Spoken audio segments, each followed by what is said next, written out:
Me llamo Silas. El día que mi vida cambió de verdad, no llegó con el estruendo de un disparo, ni con la furia de una ventisca, sino con el sonido casi inaudible de unos nudillos golpeando la puerta de mi rancho.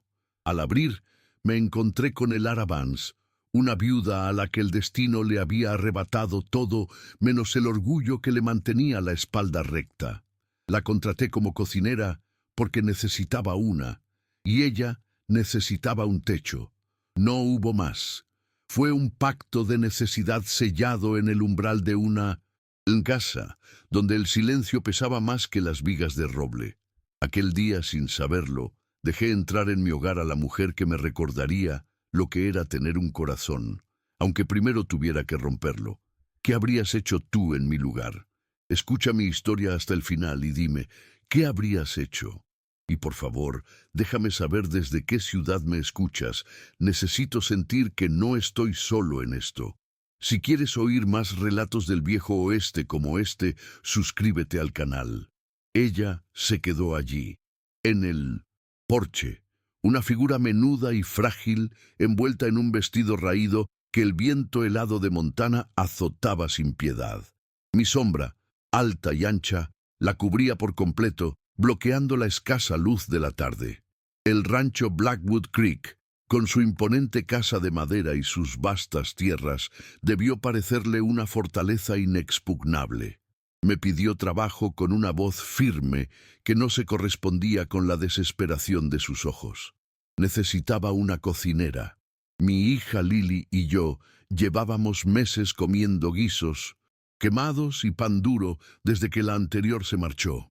Acepté con un simple movimiento de cabeza, estableciendo las condiciones con la frialdad de un capataz.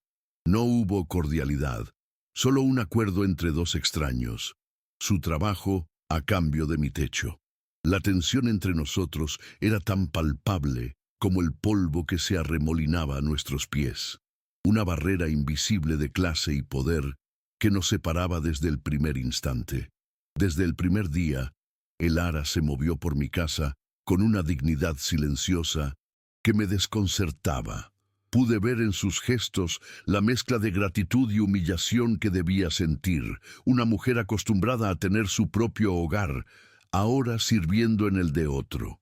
Limpiaba las estancias con una minuciosidad que rozaba la devoción, y pronto el aroma a pan recién horneado y a estofado de cocción lenta comenzó a desplazar el olor a cerrado y a soledad. Yo la observaba desde la distancia, desde mi despacho o a través de la ventana mientras trabajaba en el corral. Sentía alivio por tener la casa en orden, pero su presencia era un recordatorio constante y doloroso de la ausencia de Sara, mi difunta esposa. Cada vez que el olor a canela llenaba la cocina, un recuerdo se clavaba en mi pecho. Elara era una solución a un problema práctico, pero se estaba convirtiendo en una herida abierta en mi memoria.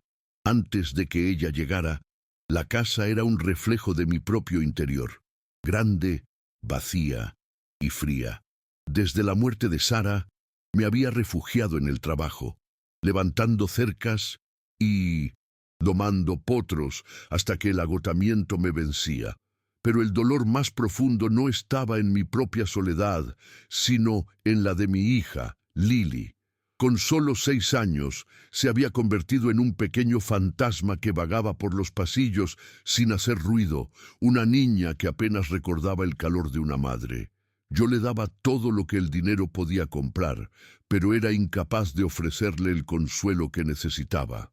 Mis manos, acostumbradas a las riendas y al hacha, eran torpes para trenzar su pelo o para arroparla por la noche. La distancia entre nosotros era un abismo que crecía cada día, y yo, un hombre que había conquistado aquella tierra inhóspita, me sentía un completo inútil para cuidar del corazón de mi propia hija. La llegada de Elara no tardó en levantar murmullos en el pueblo. En mis escasos viajes para comprar provisiones, notaba las miradas y los susurros a mi espalda. Una viuda joven, viviendo bajo el mismo techo que un ranchero rico y solitario. La gente de la frontera tiene la lengua afilada, y sus juicios caían sobre nosotros como una helada temprana. Sabía que el ara también lo sentía. La veía tensarse cuando algún vaquero de paso se detenía a beber agua del pozo y la observaba con curiosidad descarada. Ella nunca dijo nada, pero supe que el peso de la reputación era una carga más sobre sus ya cansados hombros. Yo, por mi parte, ignoré las habladurías con la terquedad que me caracterizaba, pero esa presión externa se filtraba en la casa, añadiendo una capa más de tensión a nuestro ya frágil acuerdo. Estábamos aislados, no solo por las millas de pradera, sino por un muro de sospechas que nos rodeaba por completo. Mi historia no empezó en Blackwood Creek. Nací en una tierra más modesta, al este, donde el suelo era terco y los sueños pequeños. Mi padre me enseñó a trabajar con las manos desde que tuve fuerza para sujetar un martillo, y mi madre me enseñó que la dignidad no se mide por el tamaño de tus tierras, sino por la rectitud de tu espalda. Crecí con el olor a tierra arada y el sabor del pan duro, sabiendo que si quería algo más, tendría que arrancárselo al mundo con mis propias uñas. No anhelaba el oro ni la fama, solo un horizonte lo bastante ancho como para que mis pulmones se llenaran de aire limpio. Un lugar donde pudiera plantar mis raíces tan hondo que ninguna tormenta pudiera arrancarlas. Quería construir algo que perdurara, algo que hablara por mí cuando yo ya no estuviera. El viaje hacia el oeste fue una prueba de fuego que me despojó de todo salvo de la determinación. Vi hombres rendirse al hambre, a la fiebre o a la simple desesperanza. Yo seguí adelante, con la imagen de un valle virgen grabada en la mente. Cuando por fin llegué a Montana y vi aquella extensión de tierra acunada entre montañas, supe que había encontrado mi lugar. No era un paraíso, era un lienzo en blanco, salvaje e implacable. El viento aullaba promesas de soledad y el invierno amenazaba con sepultarlo todo bajo la nieve. Pero en su dureza vi una belleza honesta, una oportunidad de forjar un hogar desde la nada. Compré la primera parcela con los ahorros de años de trabajo, un puñado de monedas que representaban toda mi vida hasta ese momento. Conocí a Sara en la feria del condado, un año después de llegar. No era la mujer más llamativa, pero tenía una luz en los ojos que eclipsaba a todas las demás. Era la hija de un granjero, con las manos encallecidas por el trabajo y una sonrisa que parecía prometer que todo iría bien. Hablamos. Durante horas, no de frivolidades, sino de semillas, de ganado y del tipo de madera que resiste mejor las heladas.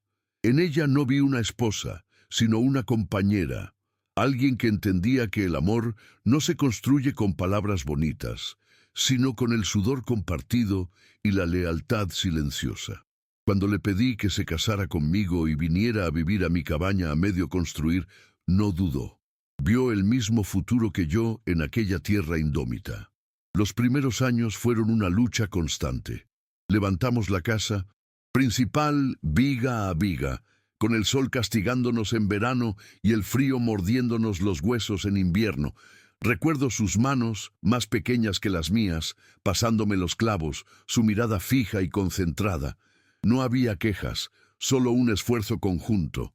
Por las noches, agotados, nos sentábamos en el porche y observábamos las estrellas, planeando la ubicación de los establos, el trazado de las cercas, el futuro de nuestros hijos aún no nacidos.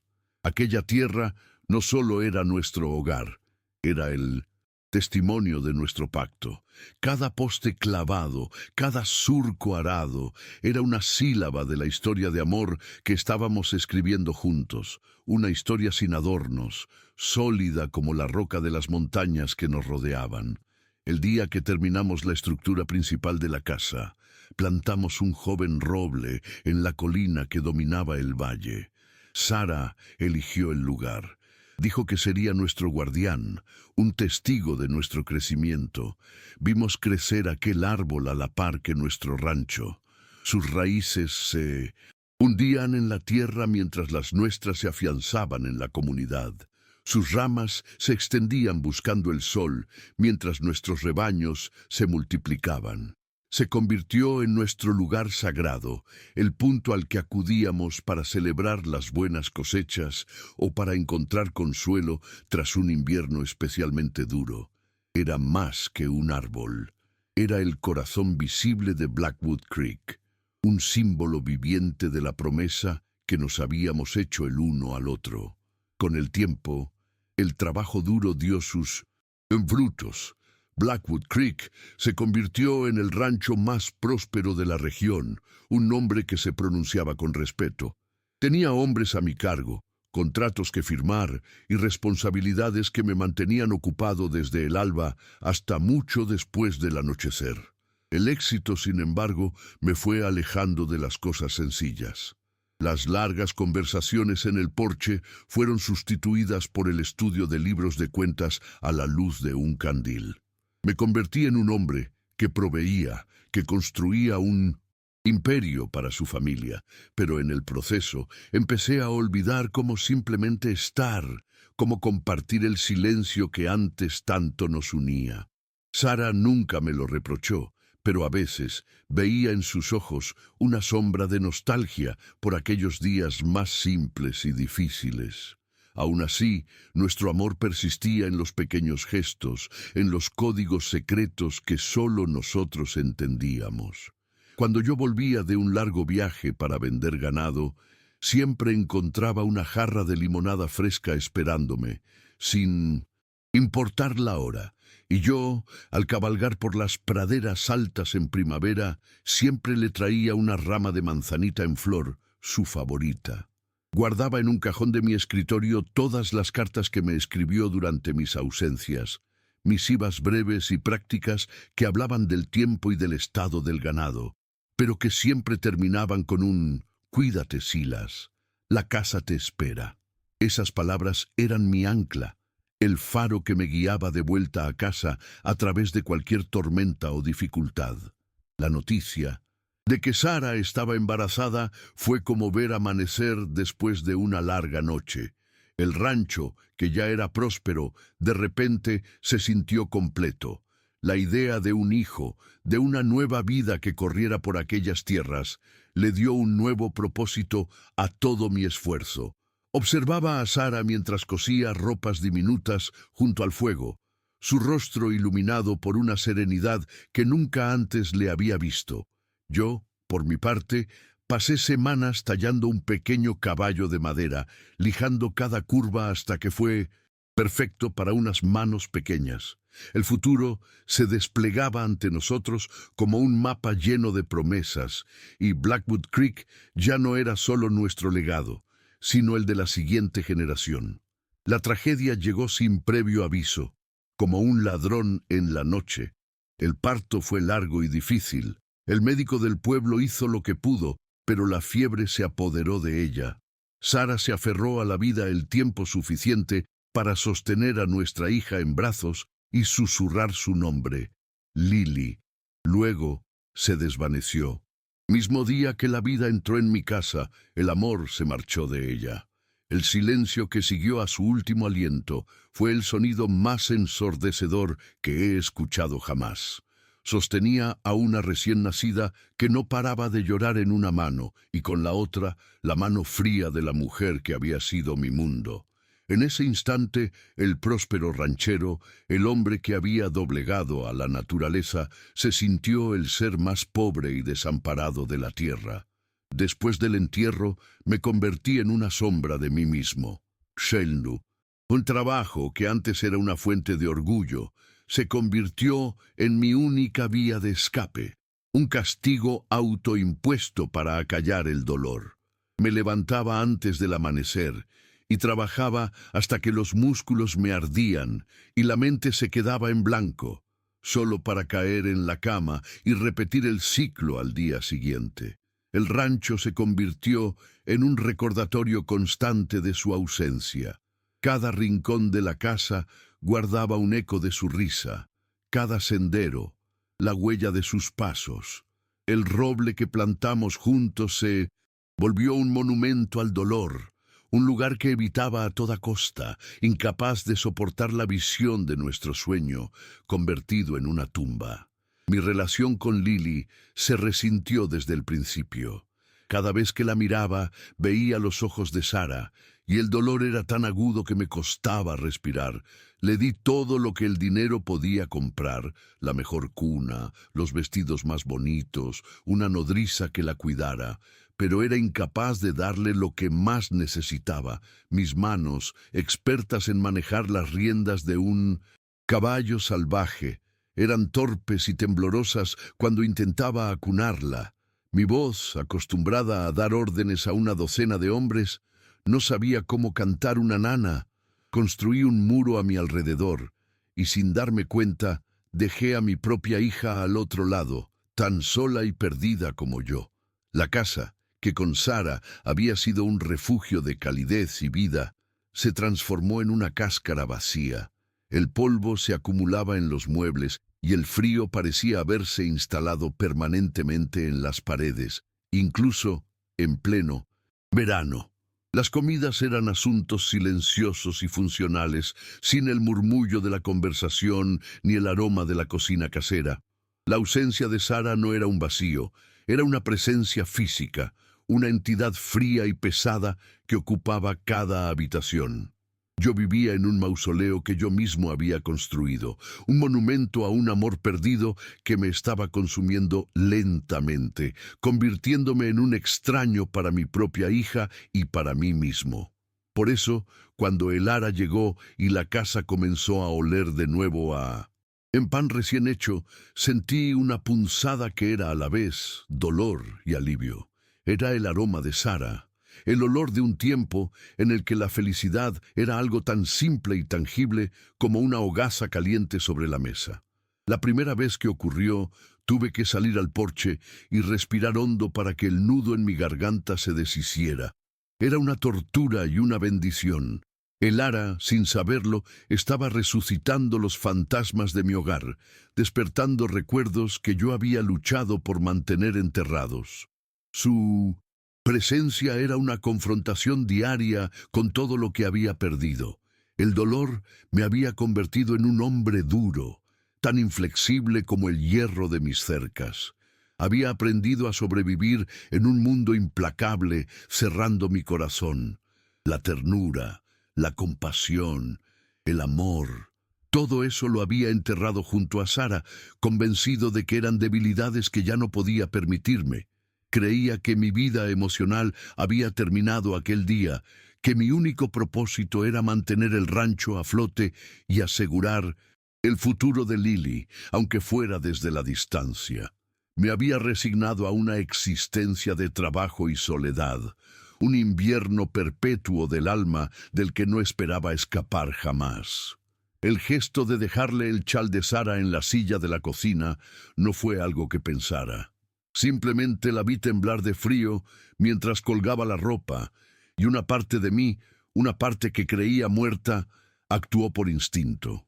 Fue un eco del hombre que yo era antes, del esposo que se preocupaba por la comodidad de su mujer. En cuanto lo hice, me arrepentí.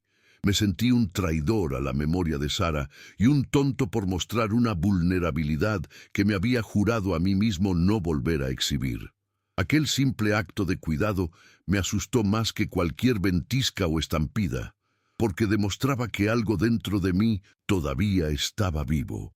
La llegada de Elara fue como una primavera inesperada que amenaza con derretir un paisaje helado. Su calidez silenciosa, su dignidad y la vida que traía consigo a la cocina y a los ojos de mi hija estaban resquebrajando el hielo que había protegido mi corazón durante tanto tiempo, y eso me aterraba. Estaba atrapado entre el fantasma de un amor perfecto que había perdido y la presencia real de una mujer que me recordaba que podía volver a sentir.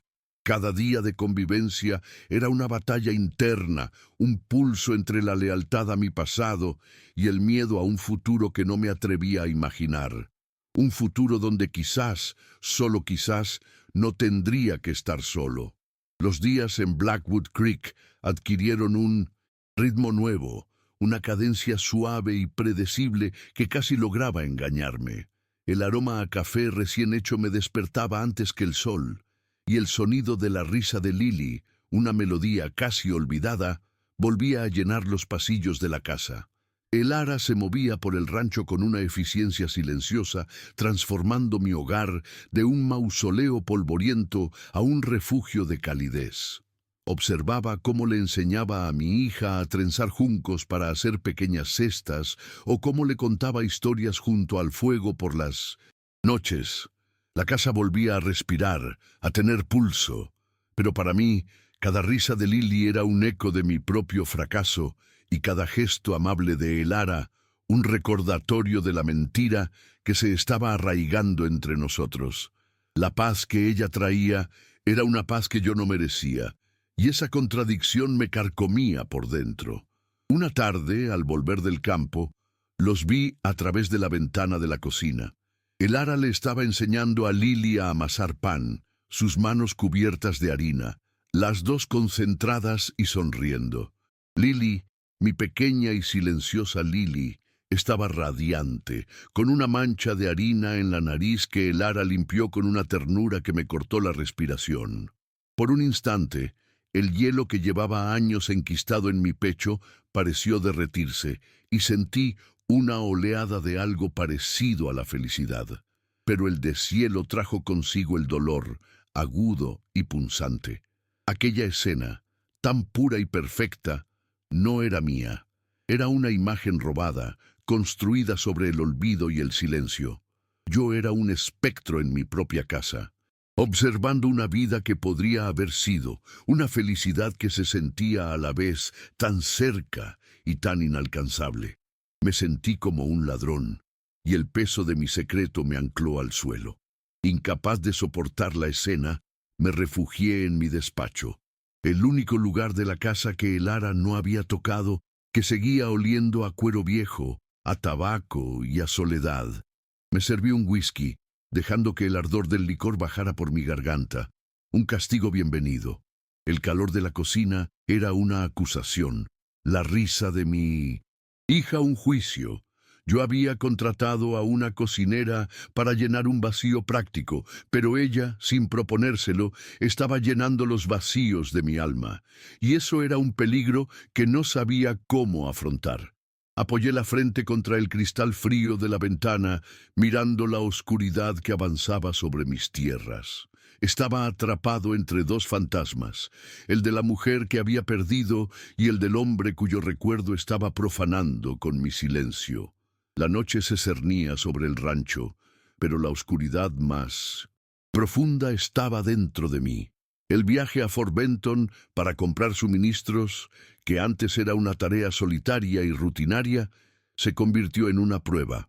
Llevar a Elara conmigo era una necesidad, pero cada milla que recorríamos juntos aumentaba la tensión. En el pueblo, las miradas se clavaban en su espalda y los susurros nos seguían como una plaga. La gente de la frontera tiene pocas distracciones, y una viuda joven viviendo en el rancho del viudo más rico de la comarca era un manjar demasiado jugoso como para ignorarlo. Veía cómo Elara se encogía ligeramente bajo el peso de aquellos juicios silenciosos, cómo su espalda, siempre tan recta, perdía un ápice de su firmeza. Ella nunca se quejó, nunca dijo una palabra, pero yo notaba su incomodidad en la forma en que apretaba las manos o evitaba el contacto visual con los tenderos. La señora Gable, la esposa del dueño del emporio, fue la más directa. Mientras pesaba un saco de harina, me preguntó con una dulzura venenosa si la ayuda se estaba adaptando bien a la vida en el rancho. La palabra ayuda fue pronunciada con un énfasis que no dejaba lugar a dudas sobre su intención. Miró a Elara de arriba abajo con una mezcla de curiosidad y desdén, como si estuviera evaluando una pieza de ganado. Sentí una oleada de ira, un impulso primario de poner a esa mujer en su sitio, de defender el honor de Elara. Pero me contuve. Cualquier defensa por mi parte solo habría alimentado más las habladurías. confirmando las sospechas que flotaban en el aire. Mi silencio fue una elección cobarde, un intento de proteger mi propia reputación a costa de su dignidad. No dije nada para defenderla, simplemente pagué y nos marchamos. El silencio en el carruaje de vuelta fue más denso que la polvareda del camino. Pude sentir la decepción de Elara, aunque no me miró ni una sola vez. Yo había tenido la oportunidad de trazar una línea, de establecerla como algo más que una empleada, y en su lugar la había dejado sola frente a las lenguas afiladas del pueblo. Aquel incidente creó una nueva distancia entre nosotros, una fisura fina pero profunda. Yo había fallado en protegerla, y ese fracaso se sumaba a la culpa que ya me consumía. Ella volvió a ser la cocinera y yo el patrón, y la frágil familiaridad que había empezado a crecer entre nosotros se marchitó bajo el sol implacable de la opinión pública. Aquella noche no pude dormir. Abrí el cajón inferior de mi escritorio, el que siempre mantenía cerrado con llave, y saqué los informes del accidente en el aserradero del norte. Los había pedido meses atrás, una formalidad para cerrar las cuentas de la temporada. Los leí de nuevo bajo la luz temblorosa del candil, aunque ya me sabía cada palabra de memoria. Allí estaba, escrito con tinta negra sobre papel amarillento, una lista de los hombres que habían perecido cuando una pila de troncos mal asegurada se vino abajo, y entre ellos el nombre que me quemaba los ojos cada vez que lo leía: Daniel Vance, el esposo de Elara. El informe mencionaba presiones para acelerar la producción, para cumplir con un contrato lucrativo, mi contrato, mi prisa, mi culpa. Cada gesto amable que le dedicaba, cada palabra de agradecimiento, se sentía como una moneda manchada de sangre que le arrojaba a los pies.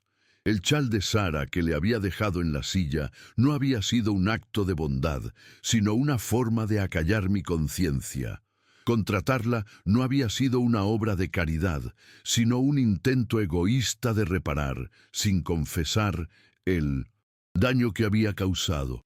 Estaba pagando mi deuda con un techo y comida caliente, mientras ella, ajena a todo, me ofrecía su gratitud y su cuidado. La ironía era tan cruel que me ahogaba. Ella estaba sanando mi hogar y a mi hija, mientras yo le ocultaba la verdad que había destrozado su vida. Era el peor de los embusteros, un cobarde que se escondía detrás de su riqueza y su poder. Me volví un hombre de extremos, impredecible y distante. Un día compartía una historia con ella sobre la construcción del rancho, viendo cómo sus ojos se iluminaban con interés, y al siguiente apenas le dirigía la palabra, respondiendo a sus preguntas con monosílabos. La veía trabajar en el jardín que había empezado a cultivar cerca de la cocina, sus manos hundidas en la tierra, y sentía el impulso de acercarme, de hablar con ella de algo trivial, de cualquier cosa que rompiera la tensión. Pero entonces recordaba el rostro de su marido, un hombre al que nunca conocí, pero cuya sombra se interponía entre nosotros, y me alejaba, dejándola sola con sus plantas y con la confusión que seguramente le provocaba mi comportamiento errático. Una noche, junto al fuego, mientras Lily dormía arriba y el viento aullaba afuera, estuve a punto de hablar. Elara estaba remendando una de mis camisas, la luz de las llamas danzando en su cabello. El silencio entre nosotros era cómodo, casi íntimo. Sentí la necesidad de romperlo, no con la verdad, aún no, pero sí con algo real. Quería contarle algo sobre Sara, sobre el roble que plantamos juntos, algo que me mostrara como un hombre y no solo como su patrón. Abrí la boca, las palabras formándose en mi mente, un primer paso para derribar el muro que yo mismo había construido. Quería ofrecerle una pequeña parte de mí, una verdad, a cambio de todas las mentiras que guardaba. Pero justo en ese momento, un leño en la chimenea se desplazó y saltó una chispa, aterrizando peligrosamente cerca de la alfombra. Ambos nos movimos al mismo tiempo para apagarla. nuestras manos rozándose por un instante. El contacto fue eléctrico, una descarga que nos hizo retroceder a ambos como si nos hubiéramos quemado. La oportunidad se desvaneció como el humo en la chimenea. El momento de vulnerabilidad se había roto, reemplazado por una conciencia incómoda de nuestra cercanía física. Murmuré una disculpa torpe y me levanté, anunciando que me retiraba a mi despacho. Volví a levantar el muro, más alto y más grueso que antes, dejando las palabras no dichas suspendidas en el aire, pesadas y frías. Desde mi asiento en el despacho, la vi quedarse un rato más junto al fuego, con la camisa a medio remendar sobre su regazo. Su rostro, normalmente sereno, mostraba una expresión de profunda melancolía. Vi la confusión en su mirada, la pregunta sin formular, una herida silenciosa que yo mismo había infligido con mi cobardía. Cada oportunidad perdida, cada palabra ahogada, cada mirada evitada, era un ladrillo más en la pared que nos separaba. Estaba creando un laberinto de silencios y medias verdades, y temía que pronto ambos nos perderíamos en él para siempre. El ara merecía la verdad, pero yo era demasiado débil para dársela, aterrorizado de que la verdad la alejara de mí y de Lily para siempre. El otoño llegó con furia, adelantándose semanas a su calendario. Una tormenta temprana azotó el rancho con vientos helados y una lluvia que se convertía en aguanieve. El cielo se volvió de un gris plomizo y el mundo se redujo a los límites de nuestra propiedad, aislándonos aún más del resto del mundo. La tormenta no era solo un obstáculo físico, era un reflejo de la agitación que reinaba en la casa. El viento golpeaba las ventanas como un puño furioso, y el sonido constante era un recordatorio de las fuerzas incontrolables, tanto fuera como dentro de nosotros. La naturaleza misma parecía conspirar para forzar una confrontación que yo seguía evitando. Tuvimos que trabajar codo con codo durante horas, con la urgencia dictando nuestros movimientos. Aseguramos las contraventanas, llevamos a los terneros más jóvenes al establo principal y apilamos leña extra en el porche. No había tiempo para la distancia ni para las palabras incómodas. Solo había acción, un esfuerzo conjunto contra un enemigo común. En medio del caos, le pasé una cuerda y nuestros dedos se rozaron. El frío y la humedad hicieron que el simple contacto fuera más intenso. No nos apartamos. Por un momento, solo fuimos dos personas luchando contra la tormenta, unidos por un propósito simple y claro: proteger nuestro hogar. La división entre patrón y empleada se disolvió bajo la lluvia torrencial. En medio del vendaval, mientras luchábamos por cerrar la pesada puerta del granero, una ráfaga de viento casi me derriba. El ara, a mi lado, se aferró a mi brazo para mantener el equilibrio, su fuerza sorprendiéndome. En ese instante, con el rostro empapado y el pelo pegado a la cara, nuestras miradas se cruzaron. Vi en sus ojos no solo determinación, sino también preocupación. Preocupación por mí.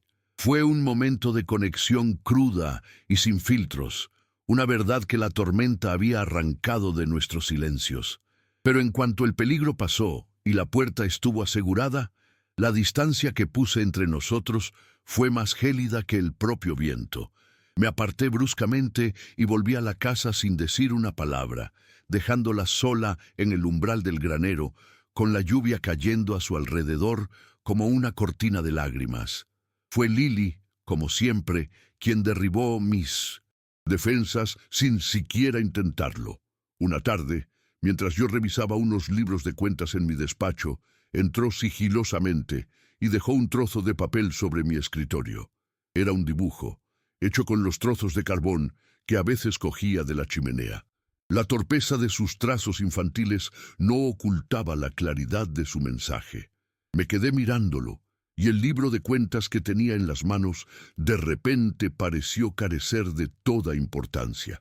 Todo mi rancho, toda mi riqueza, todo lo que había construido, se redujo a nada frente a la simple y devastadora honestidad de aquel dibujo.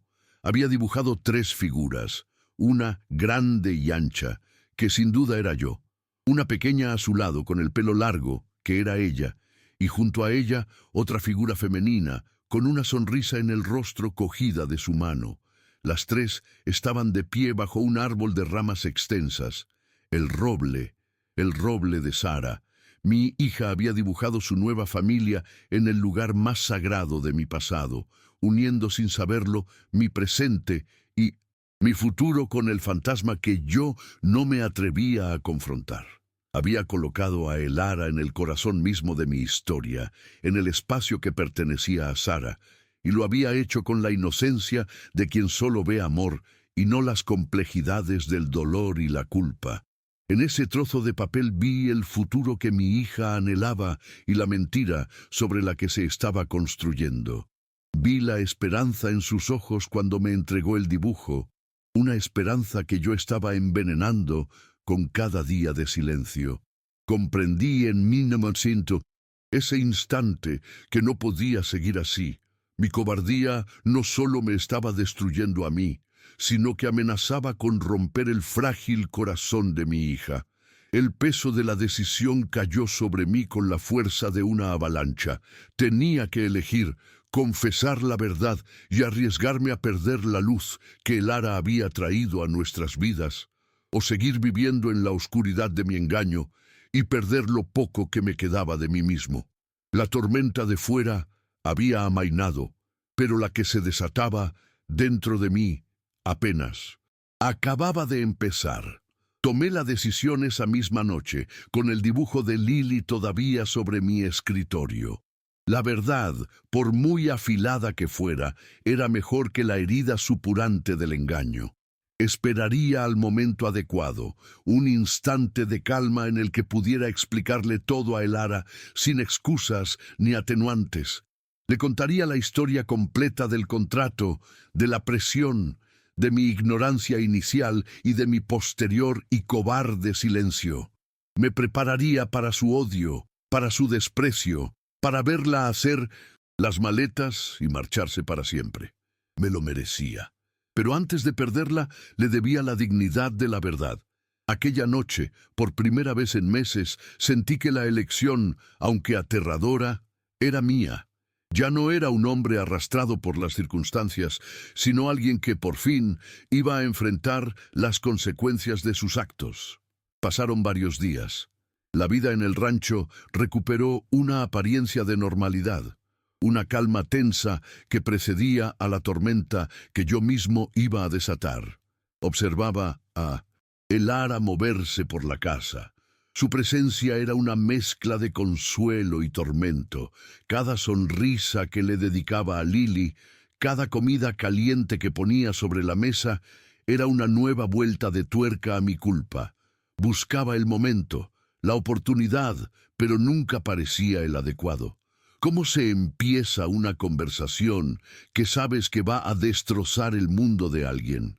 La cobardía volvía a aferrarse a mí, susurrándome que esperara un día más, solo uno más.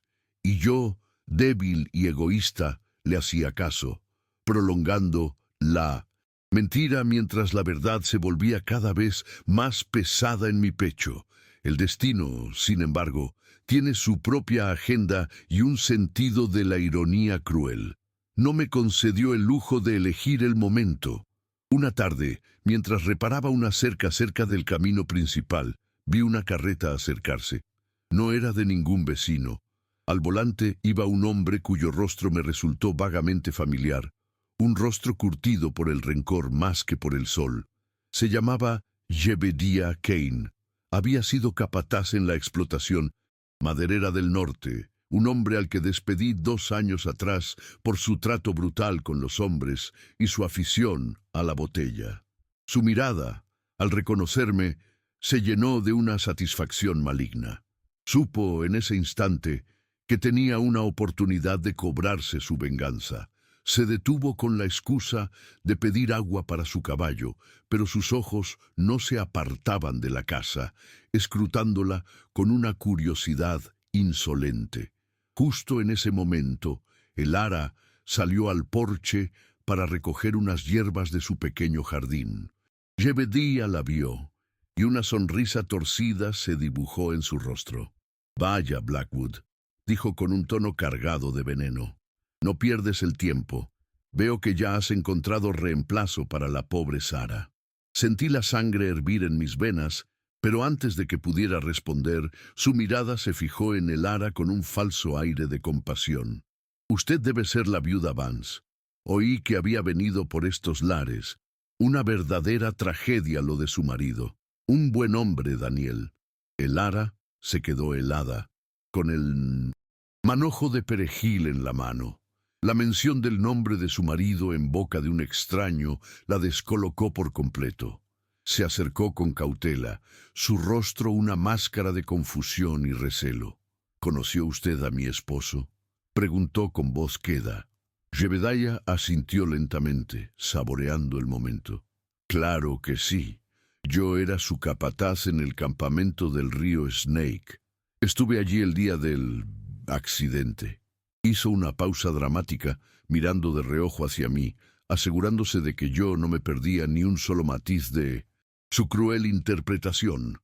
Estaba tejiendo su red, y yo estaba atrapado en ella, mudo e impotente, viendo cómo se disponía a destruir todo lo que había intentado proteger. «Una pena», continuó Jebediah, bajando la voz como si compartiera un secreto doloroso. «Teníamos prisa por cumplir un contrato muy importante, uno para un ranchero rico de por aquí que necesitaba madera para ampliar sus establos». Sus ojos se clavaron en los míos, desafiantes. Cada palabra era un golpe de martillo, clavando el último clavo en el ataúd de mi mentira. El ara siguió su mirada y por primera vez una sombra de duda, una terrible sospecha, cruzó su rostro. El mundo pareció detenerse, el viento dejó de soplar, los pájaros enmudecieron. Solo existía el espacio tenso entre nosotros tres, cargado con el peso de una verdad que estaba a punto de estallar. Entonces, Jebediah asestó el golpe final. El señor Blackwood tenía prisa, y cuando un hombre como él tiene prisa, la seguridad de los demás pasa a un segundo. El plano se ignoraron las advertencias sobre los soportes de la pila de troncos.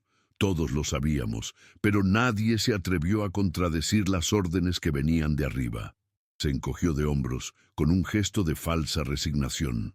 «Su marido pagó el precio de la prisa de otro hombre, señora. Una verdadera lástima». Dicho esto, dio un chasquido a las riendas de su caballo y se marchó, dejando tras de sí un silencio tan profundo y devastador como el cráter de una explosión. Me volví hacia el ara. Su rostro estaba pálido, desprovisto de toda emoción. Era como si la vida se hubiera retirado de él, dejando solo una cáscara vacía.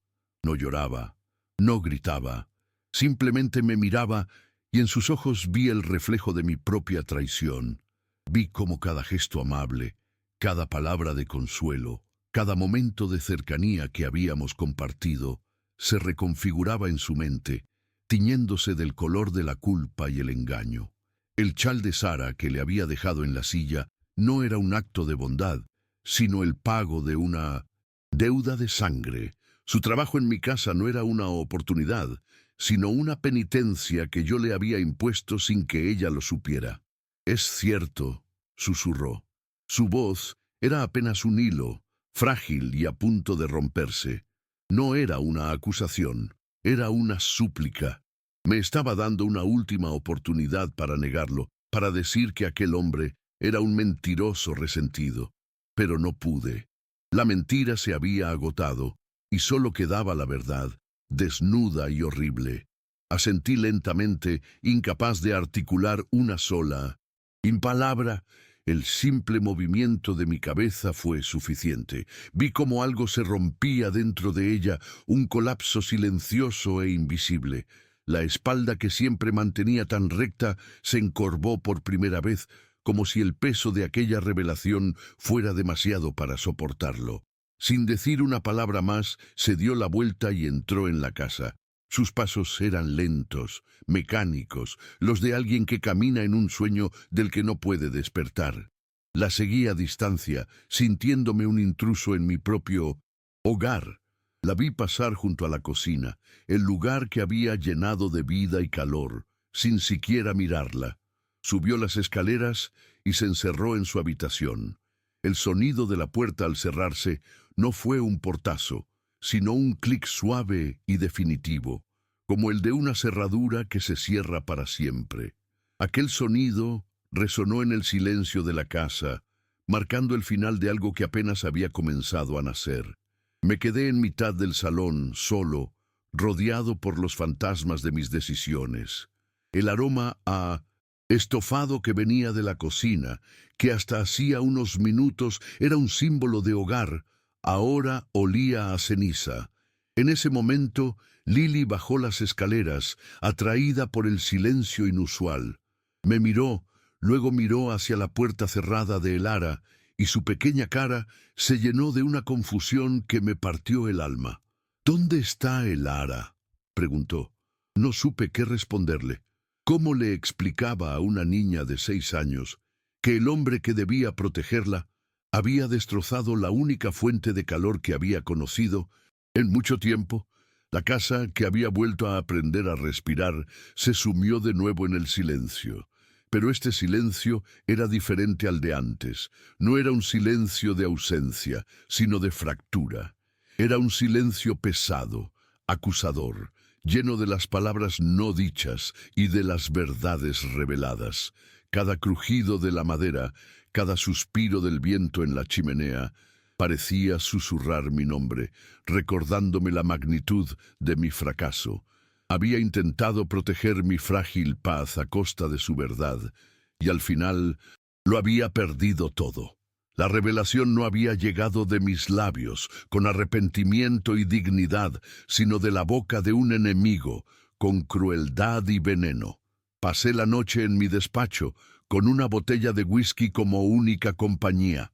No bebí, solo la miraba, el líquido ámbar reflejando la luz temblorosa del candil. Repasé cada momento desde que Elara llegó a mi puerta, cada gesto, cada mirada, cada conversación a medias. Todo estaba ahora contaminado. Me di cuenta de que mi silencio no había sido para protegerla a ella o a Lily, sino para protegerme a mí mismo.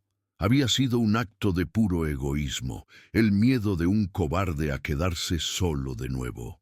Y al intentar evitar mi soledad, había condenado a Elara a una soledad mucho más profunda, la de saber que el hombre que le había dado cobijo era la causa de su desgracia. Al amanecer, oí un ligero movimiento en el piso de arriba. Elara salió de su habitación. No llevaba sus ropas de trabajo, sino el mismo vestido raído con el que había llegado. En su mano, un pequeño atillo con sus escasas pertenencias.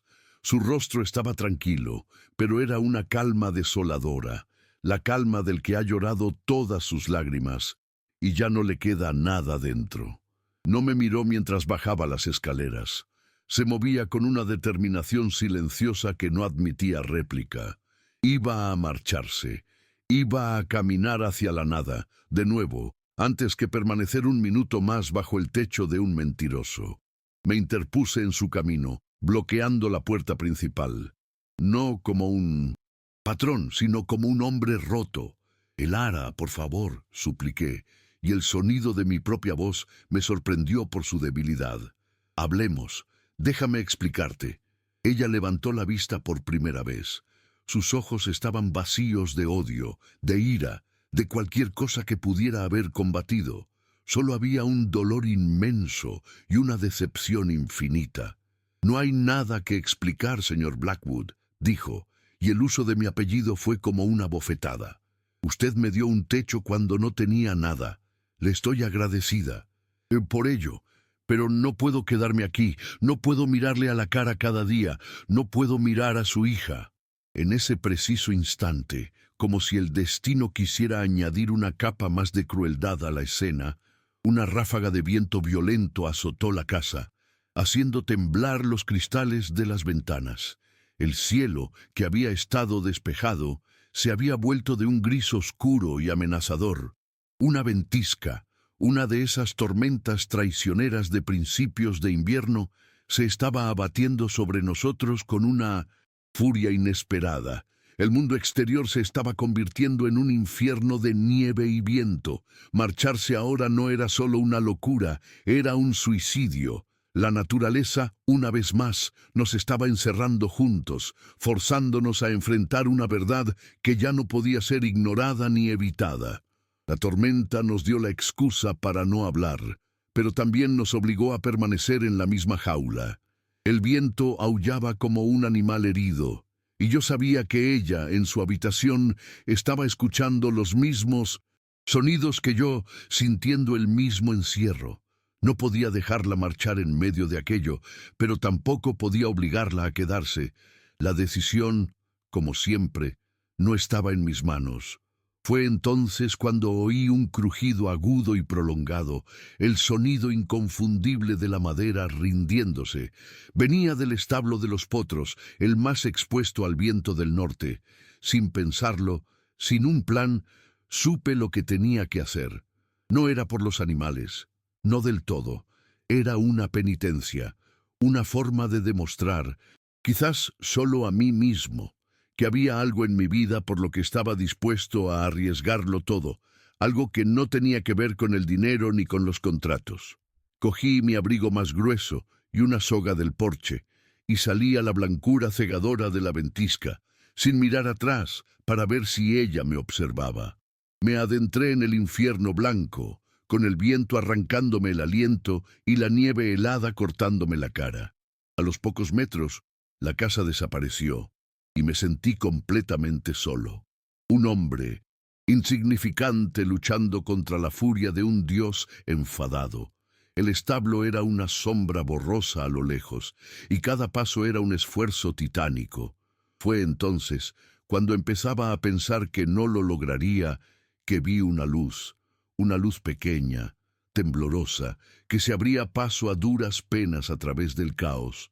Era un farol, y detrás de él, una figura envuelta en mantas, luchando contra el viento con la misma terquedad que yo. Era el Ara. Había salido detrás de mí, no para detenerme, sino para guiarme. En ese instante, en medio del aullido de la tormenta, entendí que su corazón era mucho más grande que mi culpa. No había dicho una palabra, pero su acción era la respuesta más elocuente que podría haber recibido. Había elegido no abandonarme a la tormenta, ni a la que rugía afuera, ni a la que me consumía por dentro. Trabajamos juntos en un silencio absoluto, comunicándonos solo con gestos y miradas. El viento había arrancado parte del tejado y una de las vigas maestras amenazaba con ceder.